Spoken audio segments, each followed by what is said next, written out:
ঝগড়া এটা ওটা করতেই হবে কেন? তুমি আমার এই ভাইটারে সহ্য করতে পারো না? সমস্যাটা কি তোমার? আমি খালি ঝামেলা করি, তুমি খালি এটাই দেখো। আমি কে লাগে ঝামেলা করি এটা তো তুমি দেখো না। শোনো, তোমার ভাইয়ের বয়স কি কম হইছে? এখন কি কোনো কামাই রোজগার করতে পারে না? আমার ভাই যখন পারবো তখন ইনকাম করব। আর এটা নিয়ে তোমারও তো মাথা ব্যথা কিসের?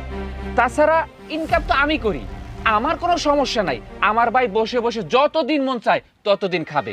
আর এটা নিয়ে কোনোদিন কোনো কথা তুমি বলবা না। আর এখন সুন্দর করে ঘরে যাও, কি খাবার আছে খাইতে দাও আমার ভাইটারে।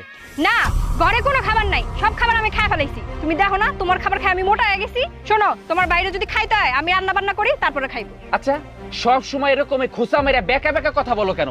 একটা সময় কি তোমার মুখ দিয়ে ভালো কথা বের হয় না? নাকি বেকা কথা কইতে কইতে তোমার অভ্যাস হয়ে গেছে? ভাইজান বাদ দাও, তোমাদের এই প্রতিদিনের ঝগড়া আমার আর ভালো লাগে না। আমার খিদা চলে গেছে, আমি খাবো না। আহ কি আল্লাহ, সংসারে অশান্তি বাজে এখন তার